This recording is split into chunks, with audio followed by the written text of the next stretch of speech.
investing in property makes sense, investing in the right property takes knowledge. Welcome to the Rewarding Property Decisions podcast. I'm Jarrod McCabe, Director of Wakeland Property Advisory. Join me for expert insights into the fundamentals, trends and opportunities to help you create long-term wealth through smart property decisions. Hi everyone, and welcome to episode 30 of the Rewarding Property Decisions podcast. So we talk a lot in our business about the importance of location and of the land value of a property purchase, and obviously that's one of the main factors that drives capital growth. But when it does come to property, and particularly investment properties, the improvements on that side are obviously extremely important as well. For some people who may be looking to knock down and rebuild, they may not be as fussed about the improvements on site. However, in most instances, the improvements on the site are going to add some form of value. And if you're looking at it from an investment perspective, they're going to help you maintain that property, so drive the income side of things from a rental return point of view. So it's important, obviously, to know with these improvements, are they structurally sound, and whether there's going to be a need to factor in potentially some extra costs if there is repair work required to that building. And this is where the importance of a pre-purchase building inspection, building and pest inspection, comes into play. And it's note, in my opinion, it's not just a should I or shouldn't I get one done. It's an essential aspect, particularly to buying a house, given the amount of money that's being invested in the property. Now, it's also important to note that not all building and pest inspectors are created equal, so to speak. And I'm fortunate enough today to be joined by Peter Alexander, who is the Director of Mr. Inspector Building and Pest Inspections. Thanks for joining us, Pete. How have you been? Very good, thanks, Jarrod. Very good. It's Friday, so I'm better. It's always good when it's leaning into the weekend. Oh, it is. Mate, Before we get into the guts of this, I thought I'd just check in. How has, if at all, has COVID impacted the pest and building inspection industry? Has it changed things much for you? Well, you wouldn't think so at the moment. I suppose early doors with COVID, there was a few, work was a little bit quieter because it was more difficult to get into homes. Some people weren't allowing it, others weren't really fazed about it. We had everything in place, and it was quieter, but at the moment it's just ticking over still. Once COVID really kicked in, I remember having a couple of conversations with you, but because a building and pest inspection quite often formed part of the settlement process, you had a bit more flexibility around being able to do inspections, providing the occupant was happy for you to do so. Exactly right. There was a lot of umming and ahhing as to what we were allowed to and what we weren't allowed to do. I think that was across the board with the what would you call them, regulations, I suppose, that the government brought in. No one really knew what the hell was going on at the very start. But once it came out, it basically said, if it was anything to do with the settlement of a property, we were allowed to do it. Yeah, so that sort of grouped it in with valuations and that sort of thing as well, didn't it? Exactly right. So, look, some blokes weren't doing them. Some inspectors weren't doing them at all. And some agents weren't even allowing it. But hence it was a little bit quieter. But yes. Look, it was still going on. Yeah, good. All right, well, I just wanted to, I guess we'll probably have you on every so often, probably get down to a bit of nitty-gritty in other podcasts, but I thought today we might just give people a bit of an overview as to what's involved with the building and pest inspection process, because a lot of it happens without the client being present. So it's good to find out what you're looking for and what you're doing. But as a bit of a background, what qualifications are required for a building and pest inspector these days? Well, in Victoria, none. Okay. So basically, you can be running a milk bar one day and you can go out and buy yourself a ladder and a torch and do pre-purchase building inspections. So that's a worry. Look, it is. I've been going since 2004 now, so a long time, and I've seen them come and go. I've seen them get sued. I've heard about them getting sued, inspectors. I think basically you've got to have a pretty good knowledge of construction. So your builders, your carpenters, especially your old experienced ones, are going to be good. Your qualified building inspectors, which I am. So I've basically done a diploma of building surveying many years ago. Yep. So I'm a qualified inspector. and I'm qualified to look at defects left by builders. Okay. As per the Building Act and the regs. So basically, in a nutshell, you should have, in my opinion, you should have a pretty good knowledge of construction and defects and the Building Act and the building regs to be doing these. And what can people who are looking to engage a building inspector, if they're looking at websites and things like that, it's looking for those sorts of qualifications, do you think? Well, I think the issue with websites is that you can tell all sorts of lies on a website. Yeah, I see websites pop up, and they might have popped up last week, and they'll say 25 years experience in building inspections when probably it's 22 hours. Yeah. So anyone can write anything on a website, but I think it's imperative that people, one, look at the qualifications or ask for the qualifications, ask for a sample report so you know what you're paying for, because, look, you can get a 20-page report, a 5-page report or a 100-page report. Yep. And also ask for the insurance certificate for your professional indemnity insurance. Absolutely. So that they're covered. Yeah, good point. So what's a typical building inspection and pest inspection? What's the process look like when you arrive at a property? Well, obviously we organise everything with the agent, work out the time, and then we head to the job. And obviously you've got certain equipment that you've got to take with you, your thermal imaging camera, your moisture meter, your ladder, obviously your torch, your timber tappers from your termite side of it, where we run around tapping on skirting board, windows, window frames, door frames, subfloor frame, timbers, looking for hollowness from a termite perspective. So basically, everyone's different as to how they do an inspection. I've had a process, and it's been the same process for nearly 20 years, where I get to the house, I stand out in front, stand back, even if it's the other side of the street, and I have a good look to see, the roof lines, are they true? There's no sagging and bowing in the roof. There's no uneven walls or drop-in walls and big gaps between window frames and walls and things like that indicate that there's been some sort of movement, either current or past, which could indicate a major footings issue. So I have a look at those at the start, and then you get into the nitty-gritty, where you're getting your ladder, getting up on the roof, you're having a look at your cracked tiles and your rusted roof, your flashings, your gutters, your downpipes, and then you're working your way down. Your walls for, like I said, unevenness, rising damp, poor subfloor ventilation, drainage issues with slope of land, whether it's sloping to the house, which means you could get a bit of water and damp and mould underneath a house, to little things like rot, paint deterioration, fence rot, eaves that have had leaks in them and things like that. So I do all the outside first, and then I head inside. Okay. And basically you're looking for, again, the main things that are going to cost you money, and that could be footings issues. So an uneven floor could be an indicator that you've got a stumping problem or a footings problem. It can also mean that you've got the house has been re-stumped, but they haven't levelled it off. Yep. So that's not really a problem at all. The footings are sound, but she's just a bit out of level. Technically, I don't see that as a major issue unless it's really out of level. And when they re-stump, they've got a tolerance of plus or minus 15 mil in a room. So you could have a room that's 15 mil out of level.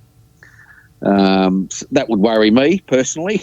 Yes. I would get it fixed, Yep. But it might not worry others. And it might not worry you if you're, a purchaser's buying it for an investment and they just want a sound property that'll last them 10 years without any issues. So, it's really relevant. These reports are relevant to what people want as well. Some people don't care about $20,000 worth of rectification work. Some do.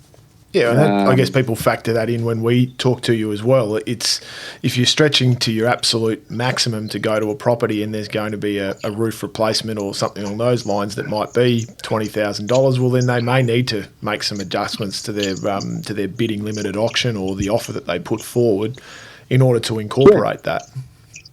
Yeah, exactly right. I suppose most of your clients are investors, and they, if I'm investing in a property, I want to know that it's not going to cost me a lot of money for the next 10 years. Really, that's all I want to know. And look, these older houses, late 1800s, early 1900s, will always have some issues unless they've been fastidiously renovated recently. They'll always have something to fix, but once you've fixed them, you're fine. Like I think I've said it to you in the past, I'd prefer a house that era than anything built yesterday. Yeah, you have said that. In the last 10 years, yeah. What are some of that era of house, what are some of the major or the more significant structural issues that might pop up? And I know on your website, but you also say it to us on a regular basis that you're never going to find a 10 out of 10 property. There's always going to be faults with it. But the things that are probably more common and that you need to be a bit more cautious around with the Victorian houses, and it's going to then differ again from a double brick Victorian house versus a weatherboard Victorian house. But what are some of the major things that people, or that you do quite often see? Well, I think with the older, 1800s, early 1900s solid brick dwellings, probably the one that may cost you will be if you have to reinstate your damp-proof course because that's failed because of the age. It was just an old bitumen compound through the mortar bed at floor level, and it fails after so long. And like everything, it's going to happen at some stage. That's probably a cost. And then you go into your footings, foundations failure, where you've got some pretty massive cracking, walls that are out of plumb, where you may need underpinning works. Yep. They're the things that are going to cost you. The rest, a bathroom that's leaking, shower recess leaking because the damp-proof course is gone, that's going to cost you a bit if you have to pull it all up and do it all again, because bathrooms aren't cheap anymore. So they're the sort of things that will cost you. Yes. But a lot of them, the old lath and plaster walls inside, they say after 70, 80 years you should replace them because they'll just continue to crack. And they do. And I run a torch up the wall and you'll see where all the cracks are patched. I'm pretty sure you've seen that. Oh, you do see, the torch. I always find that really interesting with the torches, just to see the shadowing of how that really shows up, the bulges and the movement that's come up in those lath and plaster walls. Yeah, but look, if you're going to worry about that in those old houses, you better go and buy a new one because most of them will continue to crack over time and you'll be just patching them. Do you find when you're doing the reports doing the inspections, do you see very often where you can clearly tell that vendors or agents have patched up things or tried to cover up issues that may well have been more of apparent before you got there? Oh, I suppose if you go into a house that's freshly painted, you straight away you think, okay, well, why have they done it? Have they done it just to make the house look good, or have they done it to hide things? And therefore, your torch shows all that anyway, patched cracks, which I report on, and I basically say that, they may reopen. They may not, but they may. You've obviously got to warn people that may occur. I've had agents, well, I won't name them, but I've had gone to jobs where they've covered things, they've put boxes up against in places that you just wouldn't put boxes. Yeah. and you just think, oh God, what's here? So you move something to the side, you'll find, the floor's rotten or she's a bit jumpy. I've had boxes and stuff in shower recesses, and then underneath it's all your drummy tiles. Yep. The worst one was probably termites in a kitchen bench, which they draped the real estate agents, the flag they put out the front for the open for inspection. They draped that over the whole kitchen bench. And I go, why would you put that there? And anyway, I had a quick look and it was just covered with termite damage in Albert Park there. But yeah, right. Yeah, look, it's very rare. Most people are pretty good, but yeah, it does stand out when you walk into a house and go, well, hang on, that just shouldn't be there. Yeah, that's not right. Yep. Yeah. How often do you think between you and the guys that you would suggest to someone that they would walk away from a property, say out of percentage-wise? Rarely. Yep. Rarely would I say that. It might be one a month, and that's typically termite issues. Yep. Because with the termites, we can't. If we find termite damage in a subfloor, we can't then go inside and start ripping open stuff and behind the walls and seeing what the studs are like. We just can't. So there's that real risk there that there could be termite damage going all the way up through to the roof. Yep. So that's one. That's probably, and I judge these on what I would do. Yes. Because everyone's different. Like I could find rising damp at a house, and one person might say, "Well, I'm going nowhere near it," and another person might say, "Well, I don't care. I'll just get it fixed." Yeah. So I don't really things like that. I won't say, "Well, don't buy it." That's not my job because everyone's different. Everyone's got to make a decision. But when it comes to termites, I probably, and I have done, whether I should or I shouldn't, said, look, if it was me, I wouldn't touch it. I have done that. Yeah. With the interesting thing that I think people will find, I know I've spoken to you a number of times about it, but I quite often have people say, I don't really want to buy a weatherboard house. It's more likely to be susceptible to termites. But I know you've said to me that you're far more likely with a brick house to see termites than with a weatherboard because of the extra moisture that's around. Oh, look. Any house can get termites. Anywhere where there's timber, it doesn't matter whether it's brick or whether it's weatherboard. It doesn't matter. Anything that's on a suspended floor, i.e. stumps, termites can enter it. They can just build their mud tunnel up the stump, whether it be a brick veneer or whether it be a weatherboard, and they can eat the frame, they can get into the floor and eat the floor. I've done a house on a slab, a brick veneer, old Jennings house on a slab in the Pines in Frankston, and the place was riddled with termites, even on a slab. Yep. They come up through the bathroom pipe penetration and they went right into the roof, and I think it worked out to be about $148,000 worth of damage. Jeez. And that person had bought that house without getting inspection and wanted us to check it just for anything that needed to be fixed. So they were stuck with that.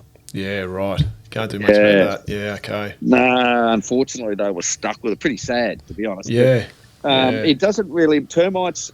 Look, if you had a solid brick house on a slab, highly unlikely that... The only area you would get termite damage might be in a skirting board or a window frame, so relatively cheap to fix. Pretty rare for them to get up into the roof, but possible. Yep. So there's less risk there. But look, any house could get termites. Yeah. Any of them. The only ones I say don't worry about getting a termite inspection will be an upper level unit, apartments. Flat. Yep. Yep. Now, what I normally do as part of the podcast, Pete, and I'm sure you know this because you listen to it every week, but I do. We quite often try and bring in some practicalities and some examples of stories that have happened during your working career. Have you got any specific horror stories or positive stories where you've found something notified, stopped someone proceeding, or where they've found something out that they've been able to factor in? Is this something that might be of note to our listeners?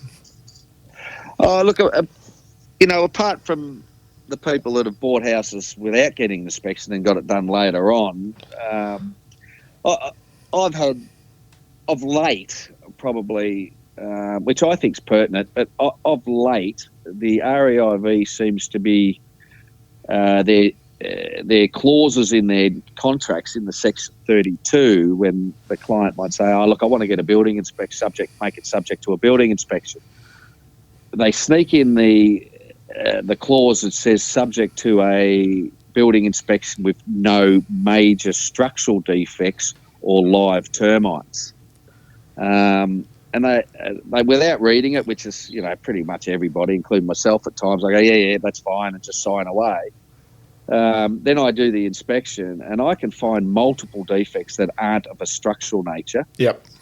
Which could cost a hell of a lot of money to fix. Yep. For example, a whole roof replacement.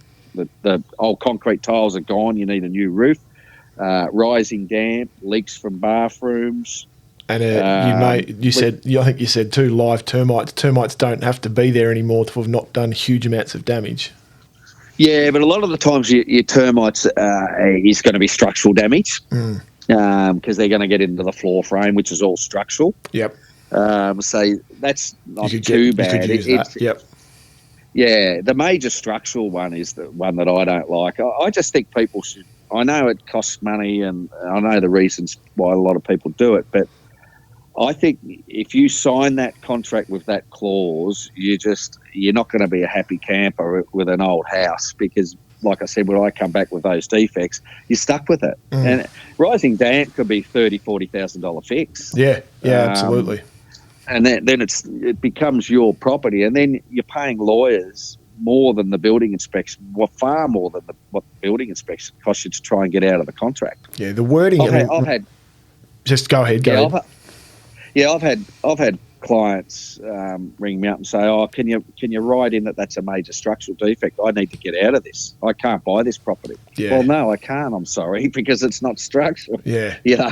Yep. So I feel for them, but it's you got to be real careful with these contracts. Yeah. That's, I suppose, why a good advisor, conveyancer, or lawyer is handy. It is important, and you're exactly right. I mean, we've adjusted some of the wording that we've used, and a lot of our building inspections, as you'd know, we get them done because a lot of the properties that we purchased are at auction, so we have to have them done before the auction anyway. So it's not a condition of the contract, but with the conditions that we do sometimes, or whether it's off market or private sale, we try and get the wording to suggest that it's the building and pest inspection is to the satisfaction of the purchaser, and then it gives you a lot more flexibility. Oh, it does, and I think that anyone that doesn't do it's crazy. Obviously, like you just said, it's auctions, buyer beware. So you've just got to get it done. But if you're putting in an offer subject to, you've got to be, in my opinion, and I know real estate agents that wouldn't sign that contract. Yeah, exactly. Yep. It's got to be subject to a satisfactory building and pest inspection. Simple, quite easy. No, that's great, Pete. Yeah. Look, I really appreciate you joining us today. Thank you very much. And I'm sure we'll get you to come back on again at some stage. Not a problem, Jarrod. All the best for the weekend. Thanks, Pete. Cheers, mate. So thanks for joining Pete and I for episode 30 of the Rewarding Property Decisions podcast. Obviously, please feel free to share the podcast far and wide with friends and family and help us get as much exposure as possible. And if you would like any further information, please visit our website, wakeland.com.au, or you can visit Pete's website, which is mrinspector.com.au. And we wish you all the best with your property decisions.